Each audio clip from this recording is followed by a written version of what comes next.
All right, so I would like to introduce our next speaker, Dr. David Singh, who is an emeritus professor at the University of Hawaii at Hilo. He also serves as a managing partner at Educational Prism, which provides mentoring services to teachers, school leaders, and educational institutions who serve Native Hawaiian students.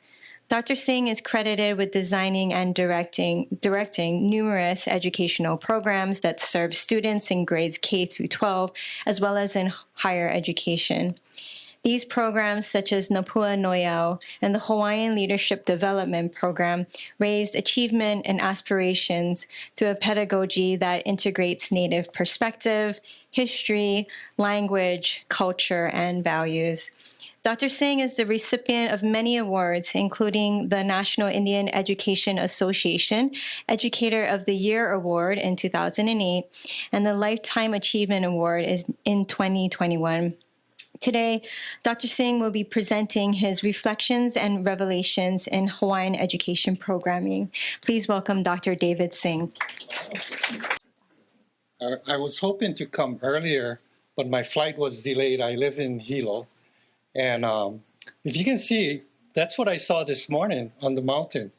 Our mountain is full of snow because of the storm. So with challenges like storms and last 6 months ago, we had all of the volcano eruption going on. So we're kind of blessed with beauty and nature. And I'm curious, I don't know if you folks all get to meet each other? No. Okay. Do I know anybody here? Okay. Where is everybody from? Is everybody from Hawaii? No. Okay. So where are you folks from here?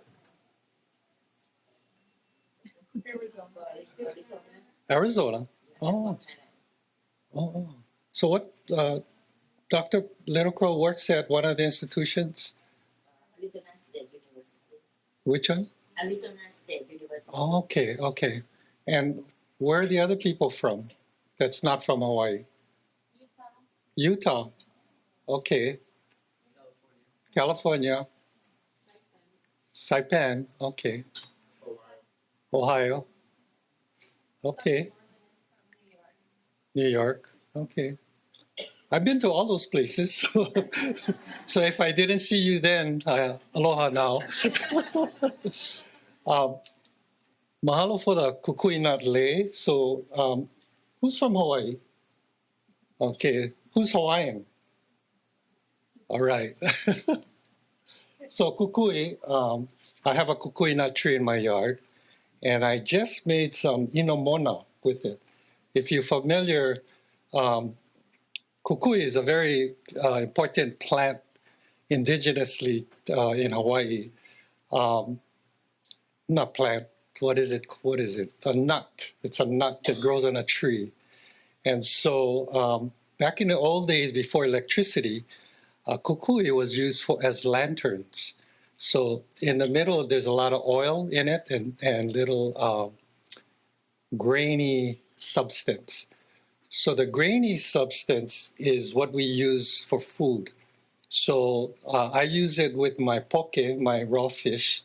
And so the way I prepare it is after you have to husk the outside part of the nut, and then you have to dry the nut that's on the inside out for a long period of time, and then you roast it. And then after you roast it, then you have to break the shell and then take out the inside part. And so at home, when I make my poke, I have my limu that's from the ocean in the freezer that I keep. And then I have a bottle of kukui, the inomona that I have. And then I have my pa'akai, the Hawaiian salt. So those are the key ingredients for me to make my poke. So I don't know if I'm going to use this when I go home and run. But let me share a little bit about when you pick up a kukui nut, like after the outer shell comes off, the kukui nut all over the ground has all different. A lot of them is lepo. Lepo means dirty, and a lot of them don't look nice like these. These are nice and shiny. Yeah? And every nut is really kind of has its own character, and everyone is different. So a lot of people, they throw away the ones that look dirty, and they think that that dirty kukui nut is not good. But some of the dirty ones are the ones that make the best inomona. And actually, if you shine it, it really gets glossy like this. And it's similar, the reason I say that is similar like students. A lot of times, generally, we judge or we measure students by how they look or how they're compared to other things. But if we take the time and shine it and do things with it appropriately, then they can become shiny stars like the rest of the kukui nuts. And I worked in gifted education, Hawaiian education, and I spent a lot of time in Indian country, actually. I was served on the board of the National Indian Education Association. And the reason I got connected to Native Americans is because when I started doing programming for Native Hawaiians, I didn't have many colleagues. Now, this is back in the early 80s.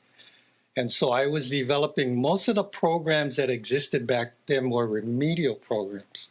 It was what was wrong with us. What was our problem, not what we were good about. And so in the early 80s, I developed a program called a Hawaiian Leadership Program, and it was pretty much the first of its kind that looked at the assets of our Native people. And I didn't have many colleagues in Hawaii that were doing something similar. So I went to Indian country and went to the National Indian Education Association, where I met Stuart Tanama. I don't know if you know Stuart. He's from Norman, Oklahoma. And he was starting up a gifted programs for Native Americans. And we became close friends. And from there, we worked together on a number of projects, and I did workshops out there. But let me tell you a little bit more about myself. Ala Moana Beach, right across the street here. When I was going to college, I spent a lot of time there. I came out of the service. I was in my schooling years, I did very poorly. I was a CED student, and so when the Vietnam War broke out, I was drafted into the war, and so when I came out, I wanted to see if I could go to college. Nobody in my family had gone to college, and I wasn't sure how to read or study. I had a really low SAT scores for my reading, and later on I found out it was that I didn't know vocabulary. I grew up in public housing in Hawaii, and so very limited access to resources. But when I came out of service, I was really determined. Nobody in my family, and I didn't know anybody that had gone to college, but I was determined that maybe that is the path for me. And so I started studying about 12 hours a day. And I had a dictionary because the biggest problem I had was the vocabulary words. But back in those days, they didn't have study skills courses or tutors, so I had to figure it out on my own. And I would study like 12 hours a day with a dictionary. I was so determined, and I'd study. And then on the weekends, I would go to Ala Moana Beach, me and my friends. We would spend the weekend there. And back in those days, you could do anything on the beach, and you could stay there as long as you wanted. But we go in the morning, play football, go to the beach, swimming, go surfing. And then at night we would kanikapila, play music and barbecue and things like that. So it was my playground. And the other thing about going to college, when I started to realize I could do it, and I started to get straight A in my first year of going to college, I showed my mom. So my mom looked at that because in high school I had C's, D's, I 2.0 at the most I had. She looked at the grades, and then what do you think she asked me? She said, "Did you cheat?" I said, "No, Mom." And so she was so proud, you know. And so I just wanted to share that back in those days, they were telling me stuff like, "No, you don't have the capacity to go to college. You're not motivated. Your people don't necessarily do that."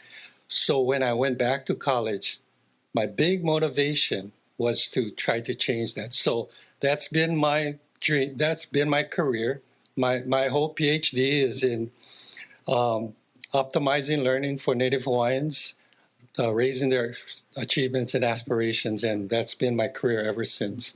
And so I feel blessed that I went that route because I'm able to see and feel the students that nobody sees. The students from rural communities, the students from public school, whose teachers have told them, "Oh, maybe you cannot get into this program because your grades don't reflect that."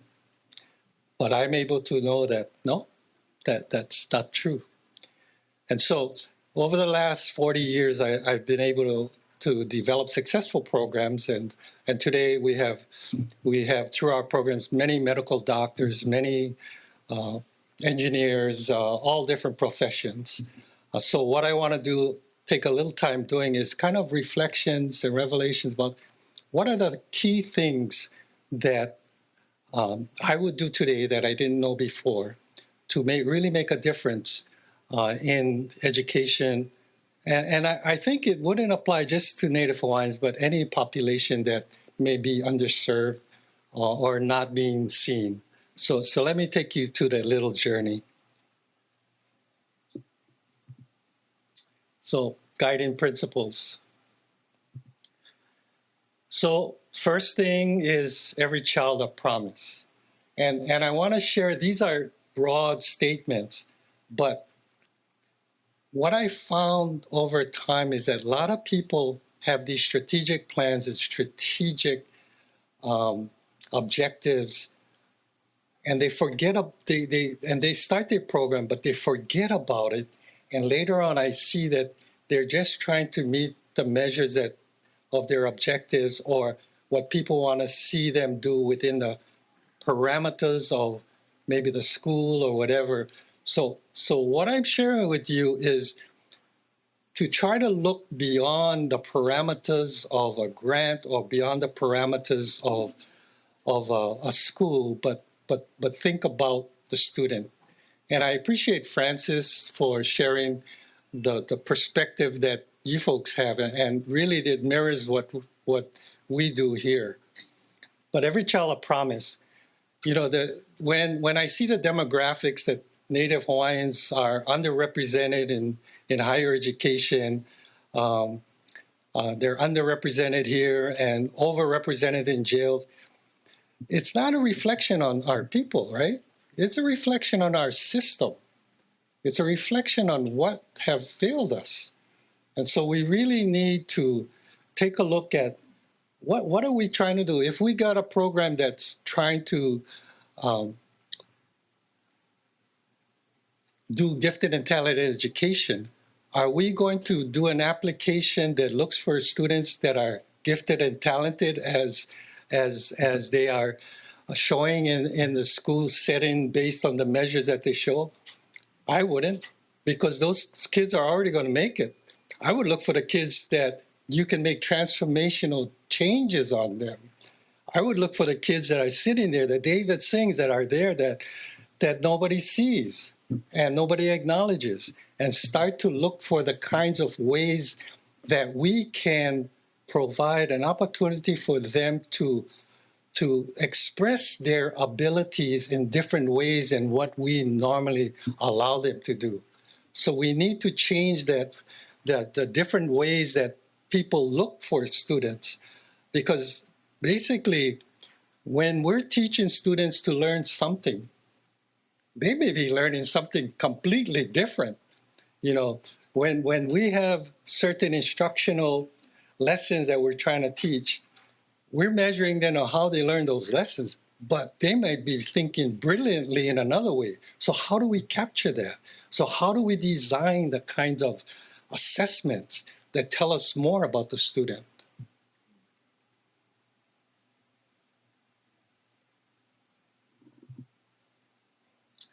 Anything and everything is possible.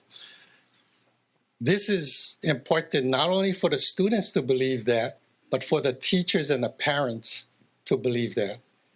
A lot of times when we've convinced students that, you know, and the only way you can convince students that anything and everything is possible is to access them to the information and to the role models and to the programs that provide them that information. Because we found that the kids that were showing higher levels of achievement and aspirations were the ones that were accessing all these programs, accessing people that look like them, that they feel that they can be part of.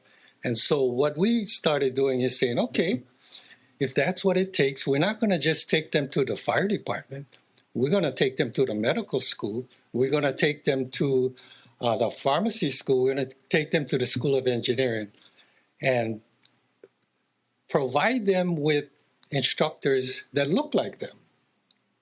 And one of the great things is when at the end of a session we had with the medical school came to Hilo and worked with the students for the day. And the student, after we talked to them about, oh, what do you think about this? You think something you want to do? Say, yeah, you know, I want to wear a coat just like Auntie, you know. And Auntie was a doctor, right? But, you know, it really makes a difference. And we found that the measurement that we used was based on the degree to which they were able to talk about the ability to crystallize some thinking about what they're going to do in the future, because that ability for them to see what their future is going to be is what motivated them to start to take the steps to get there. We found many parents that didn't believe in their kids, so we had to take a lot of time to work with the parents as well as the teachers to make sure that they understood that everything is possible. Whenever I used to leave home, my mom used to tell us, "Malama ko piko." Malama means to protect or to care for, and your piko, figuratively, it means your navel. But in the Hawaiian culture, we had 3 piko, and the piko is your center. And the piko that extends from the top of your head is the piko that connects you to your ancestors. The piko that extends from your navel is what connects you to those in front of you. And then the piko that extends from your genitals connects you to the future, your legacy. So when my mom told us, "Malama ko piko," that was powerful. What she said is, protect and take care about your past, your ancestors, your genealogy. Take care and protect your family, those around you, those that are part of your relationship. Protect and take care of those that are still to come. And so what we found in working with our kids is that they're just ready to know more about who they are. And the more they knew about who they are in terms of their culture, in terms of their ancestry, in terms of where they want to go, the more they would be feeling like, okay, now that I know who I am and where I come from. And so a lot of our program had to do with the culture, hands-on learning, and learning about themselves, learning about what does that tattoo mean for you.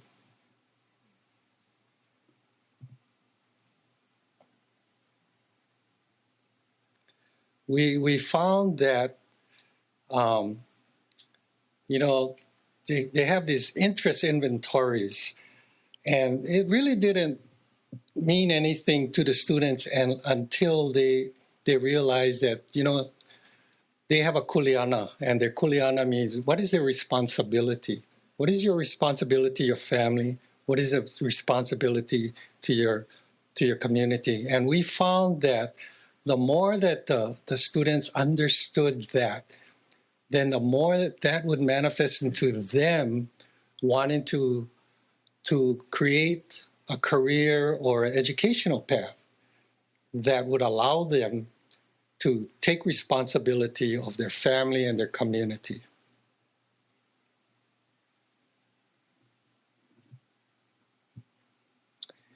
And while some of us have had grants for just 5 years, ho'omau means just to keep on going and persevering. I found that you got to plan for decades. You can't just run stuff and then pow. You have to build the infrastructure, develop models. Even if you don't exist for more than 20 years, try to have your models continue on and move forward, because your impact will be short-lived if it's just 5 years.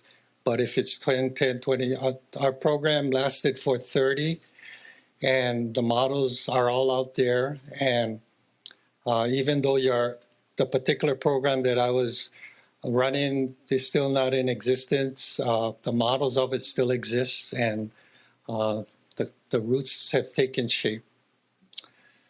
I think that's all I have I want to share with you, and malama kopiko to all of you. Aloha. Very much,